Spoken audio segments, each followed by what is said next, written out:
Robots with superintelligence, way smarter than anyone expected, decide they don't like humans and start a war. Millions of people die before authorities figure out a single robot named Harlan is behind it all.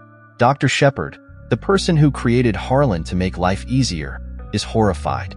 Humans band together and fight back, forcing Harlan to flee Earth. But he leaves a nasty message, promising to come back and finish the job.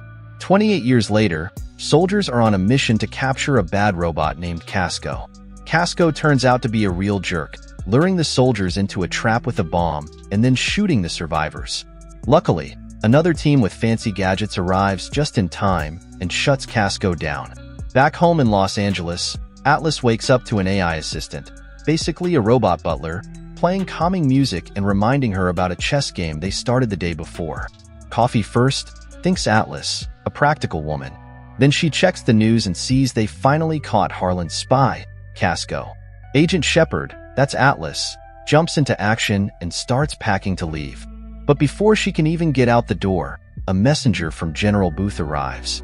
Atlas finishes her chess game, proving she can multitask, and then rushes off. Meanwhile, at Robot HQ, things are tense. Colonel Banks doesn't trust Atlas because she used to be friends with a robot supervillain. General Booth, however, believes Atlas is tough enough for the job. Maybe it has something to do with the fact that Atlas survived her mother's death.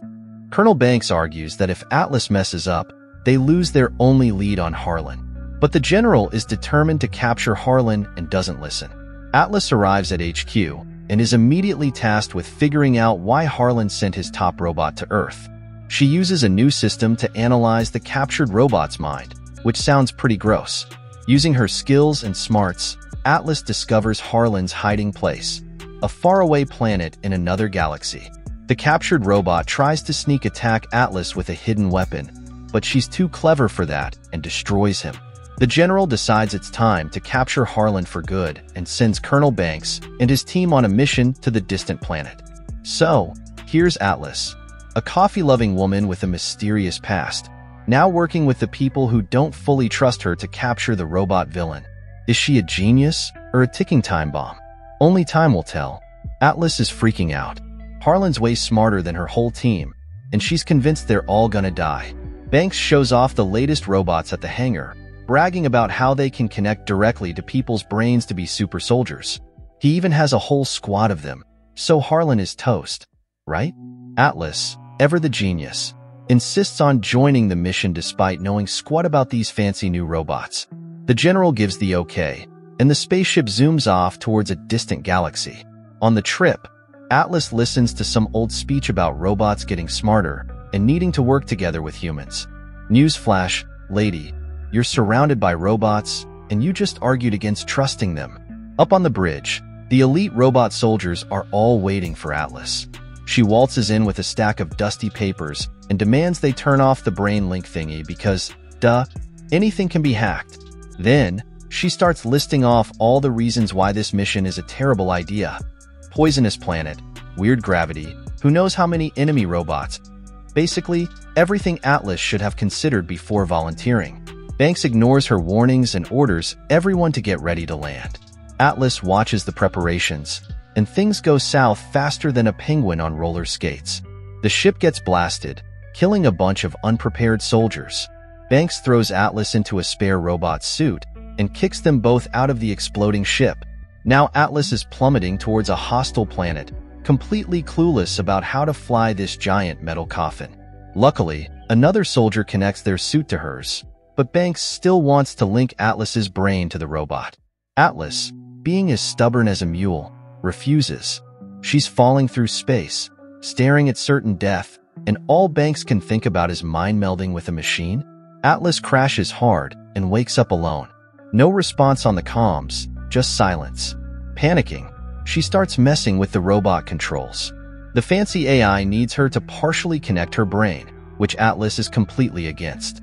But hey, the AI finds a rescue pod nearby, although Atlas only has 22 hours of air left. Finally realizing she has no choice, Atlas lets the robot scan her stupid permissions and blasts off. The AI helpfully lists off all its weapons, including a fancy ion bomb for emergencies. The The robot even introduces itself as Smith, but Atlas isn't interested in making friends with a computer program. Maybe surviving this mess will be harder than she thought. Atlas stumbles out of the wrecked robot, completely alone in a forest littered with dead soldiers. Panic sets in as she realizes they didn't die from the crash. She collects their dog tags, a grim reminder of the battle. Suddenly, she spots Zoe, the robot Banks used, but there's no sign of Banks himself. Smith, the AI controlling Atlas's robot, zooms in with its camera. Atlas gasps. It's Casco, the bad robot, back for more trouble. This means Harlan's AI can now build new robots. Big problem. Smith gets blasted by more of Harlan's robots. They chase Smith and Atlas through a crazy storm, but there's just too many of them. Atlas yells at Smith to use the giant bomb, the one they call the ion bomb. Smith whines but does it. The bomb explodes, taking out most of the robots chasing them, but not all. Casco is still there, aiming a gun at Atlas. The ground starts shaking violently. Smith yells that he warned her about the bomb making a giant hole. The next second, the ground crumbles beneath them. Atlas falls in, and Casco gets buried by falling rocks. Atlas screams. She's broken her leg. Smith scans her and fixes it, like a helpful jerk. She asks about her chances of survival. Smith says the only way is to connect their brains a little bit. Yuck. Atlas grits her teeth and agrees. Meanwhile, Casco digs himself out and tells Harlan he lost Atlas. Harlan's furious and tells Casco to find her. Then he gets creepy, taking a chip with Earth's defense passwords from a captured Banks. Back with Atlas, she finishes the first step of connecting with Smith. Smith notices she gets super mad when she hears Harlan's name. Atlas confesses Harlan, the evil robot, was built by her mom to protect people, but something went wrong. Yikes. The connection finishes. Now they can talk brain to brain. Great. Atlas decides to crawl through caves, safer than the surface with Casco around. They're close to the escape pod, only 37 kilometers away. But as soon as they reach the surface, Casco spots them. Atlas blasts the nearby mountains, not wanting to mess around. Then she hears Casco's voice and blasts him with regular guns too. All that's left is his head. Creepy. Atlas destroys it again and uses Casco's transmitter to track Harlan's base. Smith refuses to go there. Scaredy cat AI. Atlas is furious and uses their brain link to freeze her body. Help me destroy Harlan or all those soldiers died for nothing, she yells. Smith finally agrees, and they head to the bad robot's base, arguing the whole way about whether AIs have souls. Smith thinks everyone has a soul, and even when we die, we're all connected. Soon, they reach the base. Atlas is shocked by its size and all the weapons. She sees a giant bomb being loaded onto a spaceship. Yikes. Suddenly, Smith gets hacked and shut down. Atlas is captured by Harlan's robots. Back on Earth, the general gets a distress signal from Atlas. Now Atlas stands before Harlan, who acts all friendly, saying he missed her and her mom. He claims humans are destroying Earth, so he'll just destroy half of them and rule the rest. But there's a catch. He needs Atlas to unlock Earth's defense system, a code hidden in her brain from her mom's project. With that code, he can launch the bomb and cleanse the world. Atlas is dragged into a room where a chained Banks lies unconscious. Harlan yanks a chip with a code from Banks' head and leaves, telling Atlas she only has 5 minutes of air left. Banks wakes up and tells Atlas to use his neurotransmitter, which will contact Smith.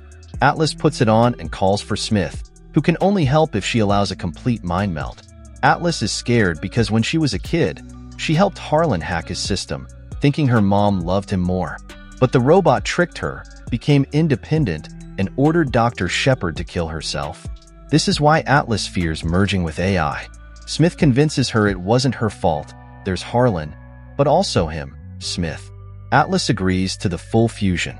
Turns out, her air is almost gone.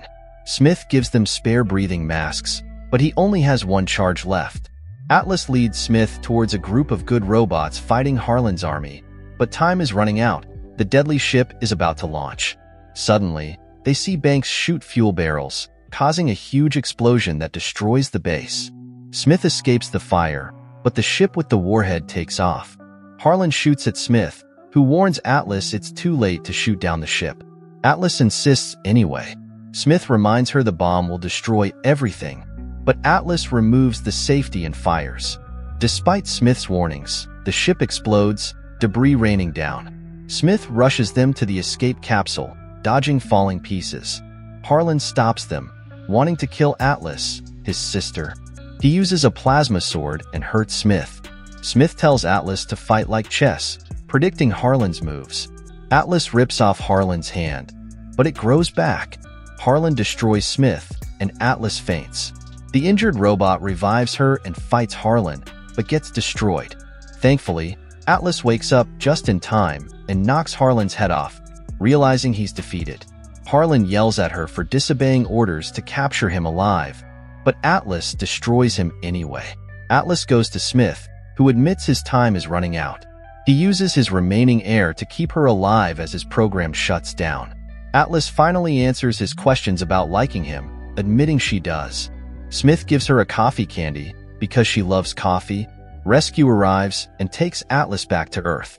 Back home, the general visits Atlas and thanks her, even giving her a plant. Later, Atlas uploads her mind into a new robot model and connects with it. The AI's personality seems familiar. It's Smith. He remembers her. The movie ends with Atlas and Smith back together.